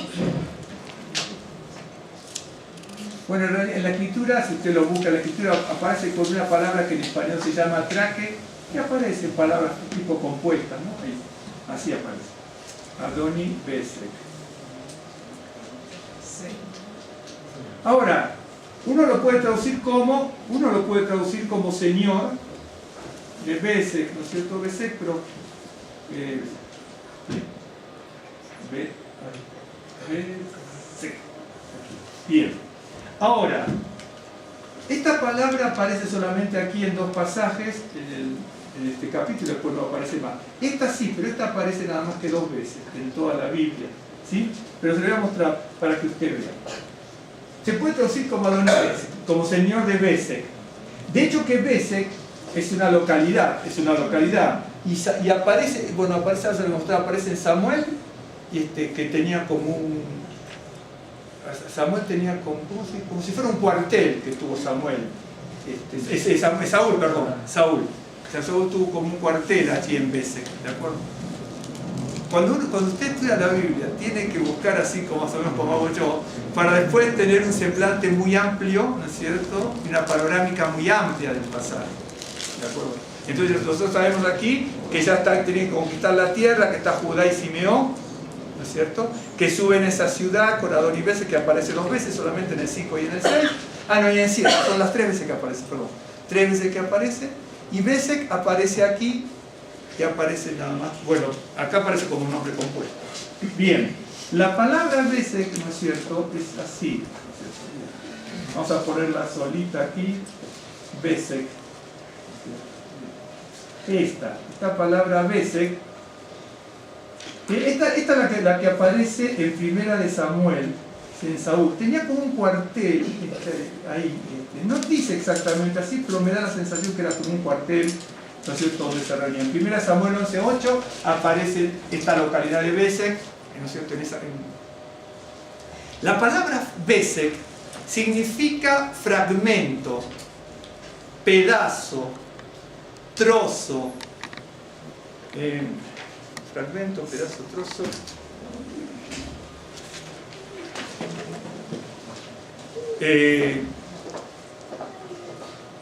Relámpago, rayo y destello. Eso es lo que significa la palabra Besek. ¿De acuerdo?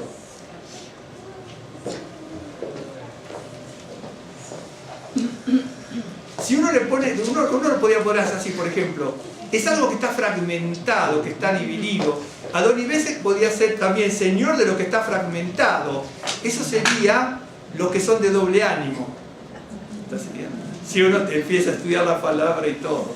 No me quiero detener mucho en eso, ¿no? Pero para que usted vea por qué se puede traducir. Es eso, la palabra es esa, ¿no?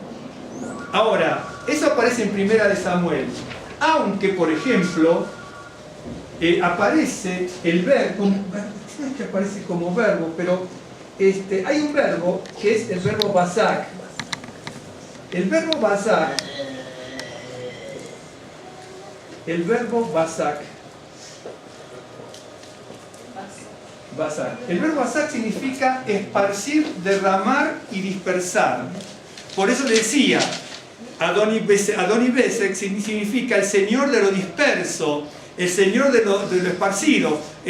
Puede estar hablando, como yo le decía, ¿a quién derrotaron? ¿A quién hay que derrotar? Al señor de doble ánimo, como le dijo Elías, ¿no es cierto? ¿Hasta cuándo claudicaréis entre dos opiniones? O Baal es Dios o Adonai es Dios, ¿no? Entonces, ahí, cuando uno ve, son cosas espirituales, son nombres, pero son cosas espirituales.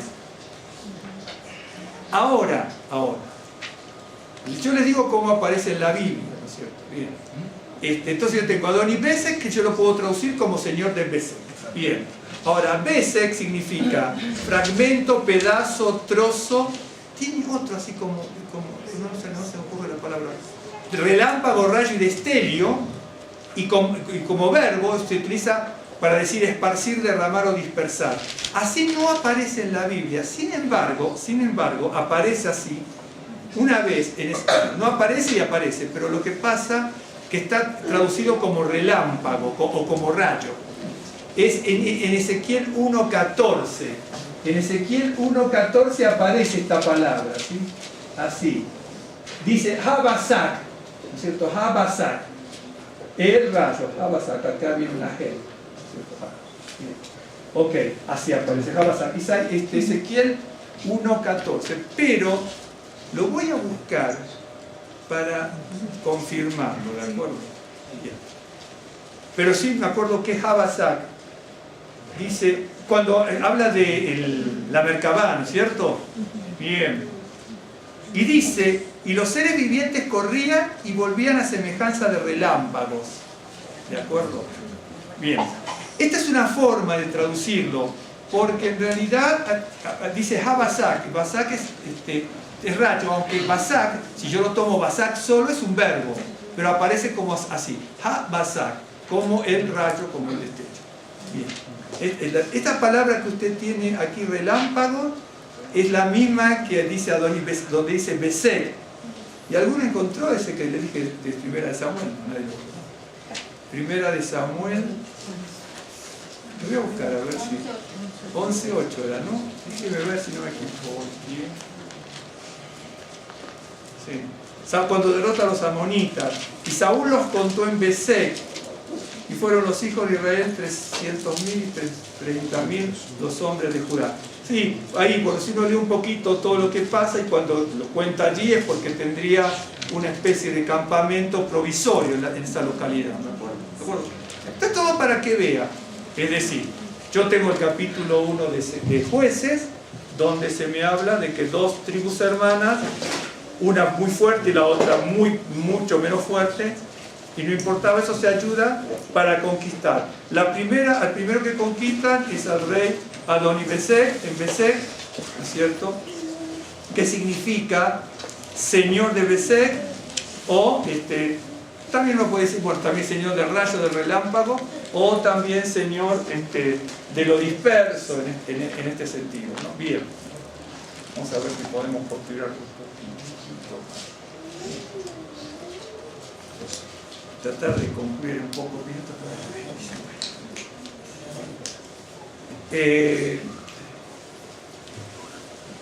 Bien, sin el dedo pulgar es imposible mantener la espada. Por eso, exactamente, si se cortaban en los imperios antiguos, sacando Israel en esta ocasión, en los imperios antiguos, lo puede leer en la historia, ¿cierto? No hay ningún secreto esto. Cortaban los dedos pulgares. ¿Por qué? Porque les impedía hacer un montón de actividades, ¿de acuerdo? Sobre todo empuñar la espada. Lo que decía antes del dedo por la maniobra de la mano, sino del dedo del pie, la que nos diferencia de los simios es lo siguiente. Nosotros, es interesante esto, el dedo pulgar de los simios, ¿no es cierto?, de la mano, no tiene carácter prensil, ¿vio? Que no tiene carácter prensil, lo tiene casi flotando, ¿vio? Bien. Pero eso es lo que los diferencia de ellos. Nosotros podemos hacer un montón de cosas, ¿no es cierto? Es decir, podemos agarrar algo muy fuerte, incluso podemos ir por cada falange así, podemos agarrar algo con la palma de la mano, o cosas muy pequeñas aún con la punta de los dedos, así, ¿no es cierto? Por ejemplo, es decir, esa es la característica que nos diferencia como seres humanos.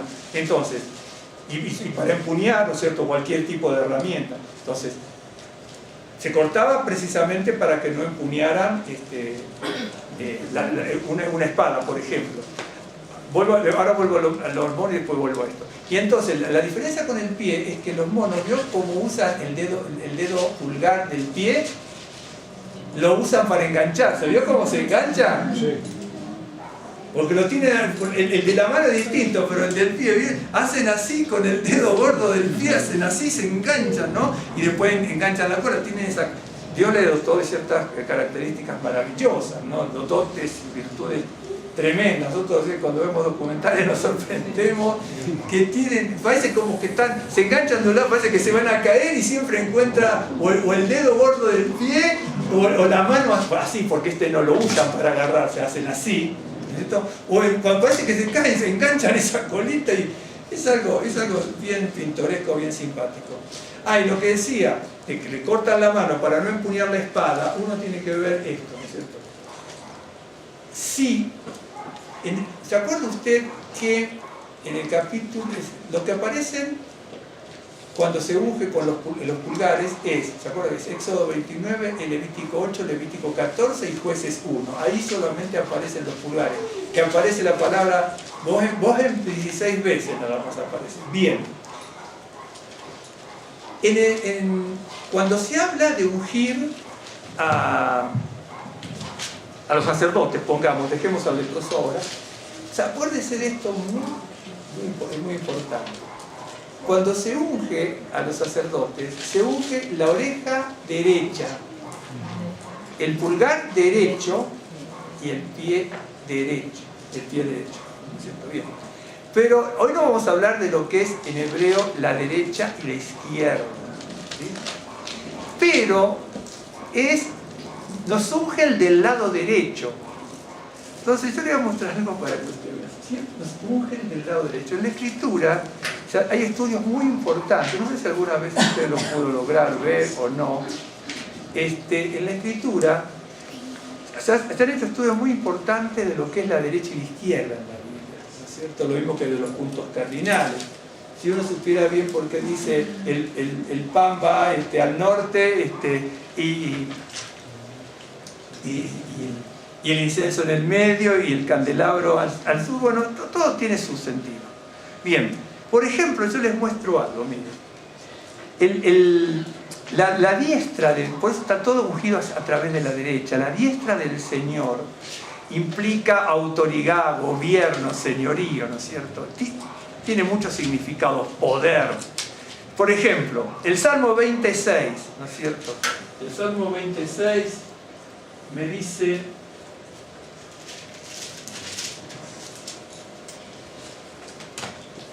26.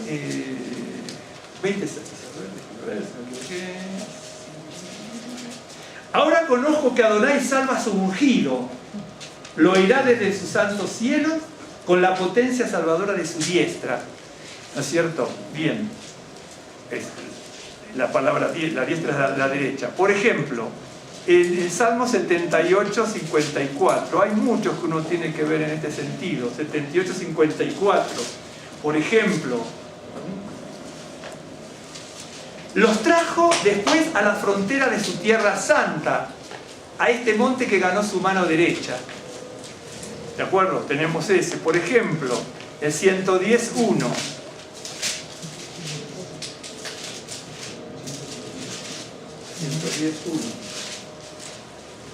Adonai dijo a mi Señor: siéntate a mi diestra hasta que ponga a tus enemigos por estrado de tus pies.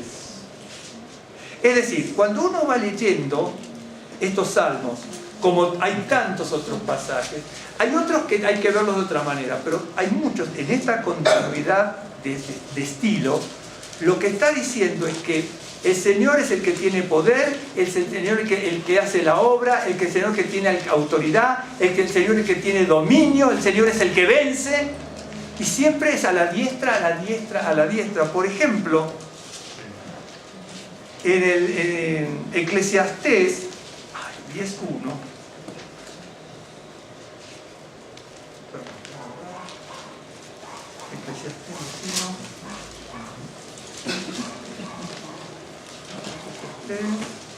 no puede ser 10.1, ¿no? No puede ser. No importa. Un segundo, déjeme ver. El 10.2, perdón. Sí. Dice, el corazón del sabio está a su mano derecha, mas el corazón del necio a su mano izquierda. Entonces, ahora si usted va leyendo todos estos pasajes, se va a dar cuenta por qué cuando ungen al sacerdote, le ungen el lóbulo de la oreja derecha, le ungen el pulgar de la mano derecha, le ungen el pulgar con sangre, ¿no es cierto?, del pie derecho. Siempre es el lado derecho. Por eso la Biblia habla tanto de la derecha y de la izquierda. Bien, déjeme ver una cosa que quedó rápidamente aquí. El dedo pulgar, ¿no es cierto?, es el que nos da firmeza para todo lo que hacemos. Si no tuviéramos el dedo pulgar, imagínense, alguna vez no sé si lo pensó, ¿no es cierto?, el dedo pulgar de la mano nos da firmeza. Por eso se cortaba para que no empuñaran la espada y no se pudieran defender. Por lo tanto, si yo, ¿no es cierto?, no tengo ungido en un sentido espiritual el pulgar de mi mano derecha, no puedo empuñar la espada que es la palabra. Tengo que tener firmeza en lo que es la palabra del Señor. ¿Me está siguiendo? Porque eso por un lado. La otra, los pies, el dedo pulgar del pie. Imagínense, yo he visto alguna documental que cortaban eso también en Estados Unidos a la gente negra, les cortaban no solamente el pulgar sino los dedos del pie, ¿no es cierto? Pero, ¿te acuerdas que veíamos una documental y todo esto? Bueno, entonces, cuando uno no tiene el dedo del pie, por ejemplo, el dedo pulgar, si uno se imaginara sin el dedo pulgar, usted y yo no tendríamos equilibrio y estabilidad para caminar. No tendríamos. Porque cuando usted pisa, el esfuerzo va sobre el dedo, sobre todo esta parte del pie, pero sobre este dedo pulgar, porque el dedo pulgar está así, ¿no es cierto? Y si usted hace así, se va a dar cuenta, aún de costadito ponga así, va a ver la resistencia que tienen los dedos pulgares, esta parte de aquí del dedo pulgar, es tremenda. Yo leí una vez en un libro, pero no me puedo acordar el porcentaje, cómo cada dedo podía sostener a la persona. Entonces, por un lado, ¿no es cierto?, se ungía con sangre. La sangre habla de expiación. Entonces se unge con sangre, pero me ungen del lado derecho. Acuérdense que todo lo bueno que pasa del lado derecho. Si no hay sangre, no hay expiación. Por lo tanto, si no hay expiación, hay apóstatas irreversibles. Cuando no hay expiación por sangre del Señor, entonces nosotros somos como apóstatas. Por eso el pueblo de Israel tuvo remisión de sangre, ¿no es cierto?, hasta un determinado tiempo que duró el templo. A partir de la destrucción del templo y la no expiación de sangre, nuestro pueblo judío se quedó sin expiación de sangre. Por lo tanto, no hay expiación de los pecados. Por eso, una parte de nuestro judaísmo dice, bueno, ¿cómo podemos suplantarlo? ¿Y qué diseñamos? Por ejemplo, la capará. La sangría, el negociamiento de una gallina, ¿no es cierto? Es una linda forma de engañar a Dios. Es la verdad. Yo lo hice de chico. Nosotros hacíamos la capará. Yo hasta los 11, 12 años creo. 12 no me acuerdo, pero entre 10, 11 años me acuerdo que siempre, de que tengo uso de razón, hacíamos la capará. Hasta que alguien, ¿no es cierto?, hacíamos con los rabinos y todo, hasta que alguien nos dijo, miren, dice, esto viene de tal época, se puede hacer o no se puede hacer si uno no lo quiere, pero no es bíblico. Es decir, nosotros tenemos formas, ¿no es cierto?, de querer engañar al Creador. Por ejemplo, yo tengo, por ejemplo, dicen, bueno, no vamos digamos, a encender luz. Por ejemplo, nosotros cuando nos hospedamos en Argentina una vez, en un hotel judío, ¿cierto?, dijeron, bueno, miren, hasta el 5.º piso, nos dice los administradores, dice, la última vez que nos fuimos nos tuvimos que hospedar hace un mes y pico, para dar libertad a nuestros amigos que nos hospedaban, porque venían casamientos y todo, y nosotros nos teníamos que preparar, y yo también, y se complicaba la cosa. Entonces dijimos, bueno, nosotros vamos acá a 2 cuadras de tu casa, nos quedamos en el hotel. Entonces la administradora del hotel dice, mire, se los puedo rentar a partir del sexto, era, ¿no? Hasta el 11 o 12. Entonces nos dieron como el 11 porque estaba todo ocupado. Pero dice, ¿por qué? Porque hasta el 5.º piso, bueno, la gente religiosa sube por la escalera o por el ascensor que está programado, pero normalmente suben por la escalera. Pero esos apartamentos hasta el 5.º piso estaban diseñados para que no se encendiera luz. Es decir, se encendía cuando uno entraba, ¿no es cierto? Con sensores de movimiento. Ahora, es una forma de engañar a Dios, porque no enciendo la luz tocando, pero la enciendo tocando con la electricidad de mi cuerpo. Es decir, llega un momento que el ser humano comete un montón de cosas que a lo malo le llamamos bueno y a lo bueno le llamamos malo, por más que seamos judíos, católicos, cristianos o lo que sea, ¿no es cierto? Por ejemplo. Entonces, ese tipo de cosas, ¿no es cierto?, que uno tiene que aprender. Uno tiene que aprender, porque son formas más o menos como de engañar al Señor. ¿De acuerdo? Por eso Isaías le dice, ¿para qué vienen a festejar hoy? Dice, si no están haciendo esto, en los ayes, no están haciendo esto. Es decir, si esto que está, y si no lo están haciendo, en la palabra, y si no lo están haciendo, entonces, ¿para qué ofrendan? ¿Para qué alaban? ¿Para qué ofrecen sacrificios? ¿Para qué celebran la fiesta? Entonces, si no hay remisión de sangre, ¿no es cierto?, no hay expiación de los pecados, por lo tanto, son apóstatas, como le dije antes. Y si por el otro lado, ¿no es cierto?, al sacerdote lo ungieron, a los sacerdotes todos, los ungieron con agua, los ungieron con aceite, como vivimos en el pasaje de la parasha de hoy, y los ungieron con sangre, porque si no hay sangre no hay expiación, ¿de acuerdo?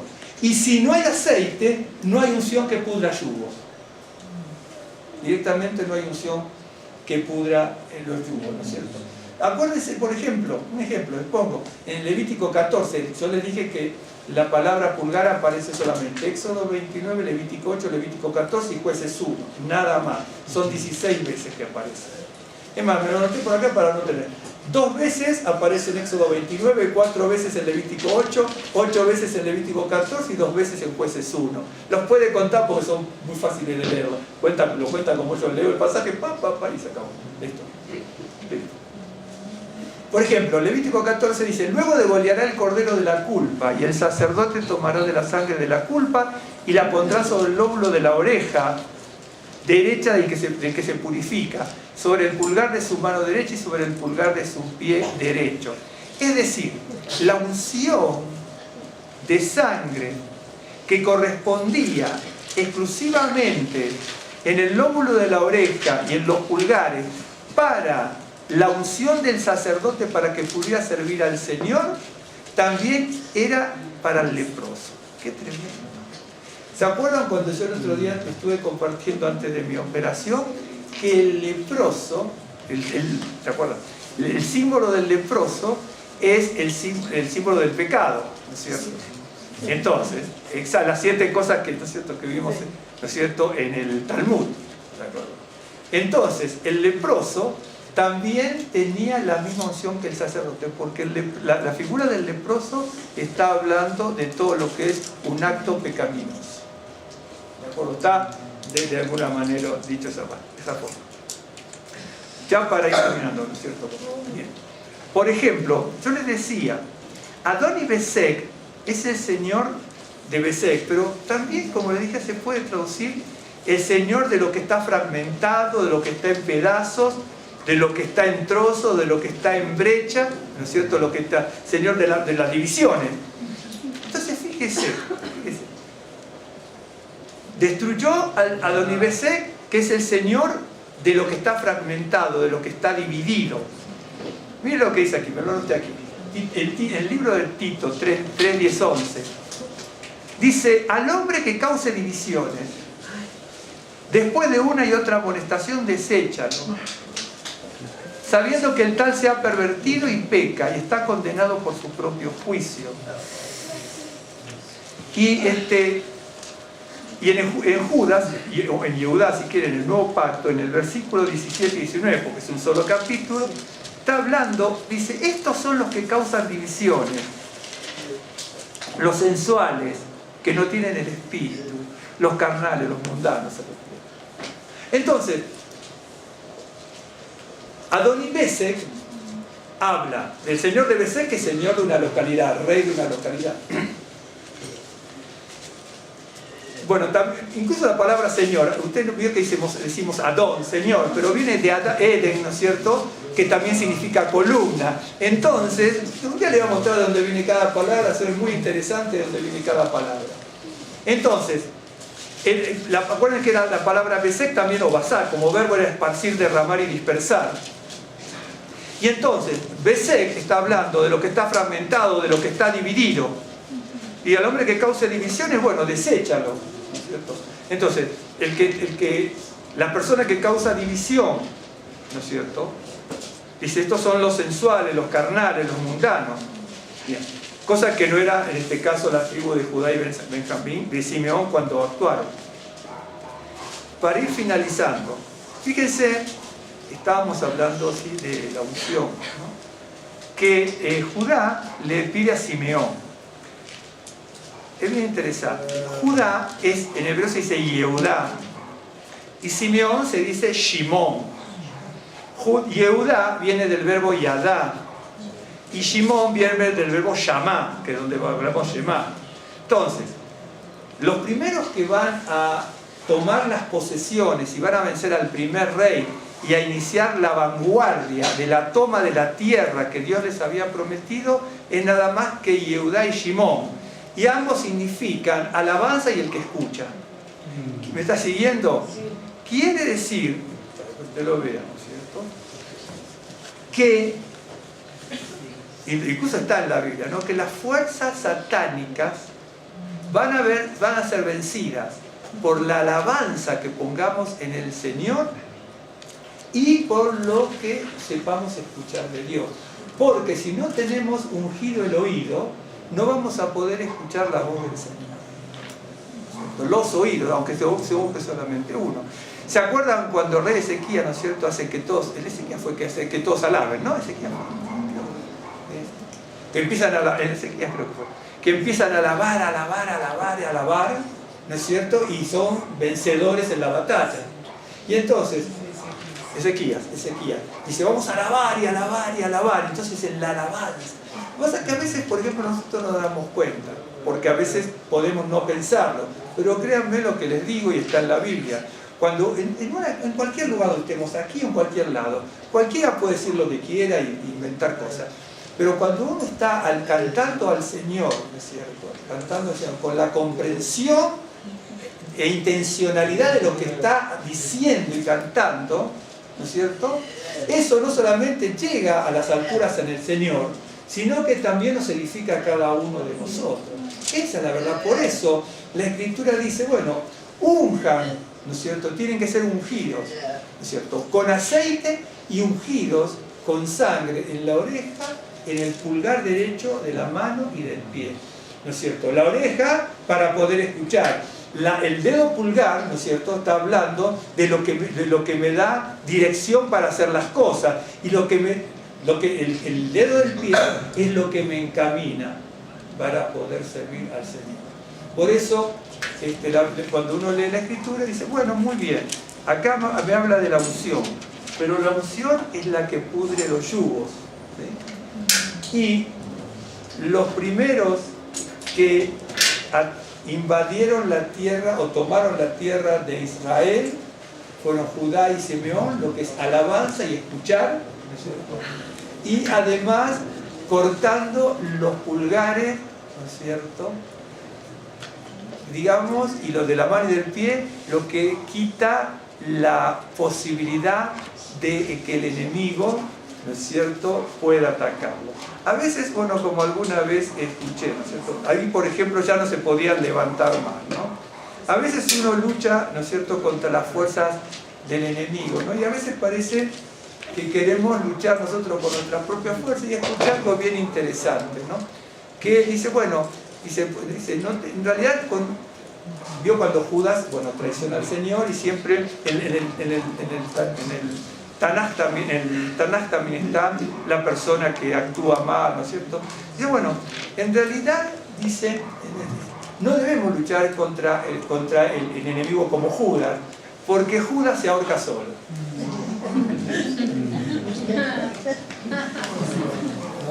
¿Decidió? Por eso a veces creo que tenemos que saber emprender bien la batalla en todo en la vida.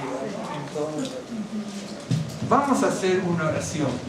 Avinu Malkeinu, Padre nuestro, Rey nuestro, Señor Dios Todopoderoso, te damos gracias por la misericordia y el don de la vida, por este nuevo día de vida que tú nos das, por la seguridad de tu presencia, por este momento que compartimos, que podemos buscar de tu presencia, alabar tu nombre, encomendarnos en tus manos, abrir tu palabra, aprender de tus cosas, Señor, y encaminarnos en tus caminos, Señor, oyendo lo que corresponde, actuando, Señor, con nuestras obras como corresponde y encaminándonos por el camino correcto. Bendito y alabado sea tu nombre, Señor, que en esta hora y en todo tiempo, Señor, nos puedas visitar con grande misericordia, y que desde los cielos, Señor, y en lo espiritual unjas nuestro lóbulo de la oreja derecha, nuestro dedo pulgar derecho y nuestro dedo pulgar izquierdo con la sangre poderosa. Bendito y alabado sea tu nombre, Señor. Te damos gracias, Señor, por este momento que compartimos. Queremos en esta hora exaltar tu nombre, postramos nuestras vidas delante del altar de tu presencia y suplicamos, Señor, que te apiades de nosotros, que bendigas nuestras vidas, nuestros hogares y nuestras familias. Te damos gracias por este lugar donde podemos buscar tu presencia, encomendarnos en tus manos, buscar la misericordia divina, Señor. Instrúyenos con el conocimiento de lo alto, ábrenos las ventanas de los cielos y tráenos buenas nuevas a través de tu shalom y de tu reposo.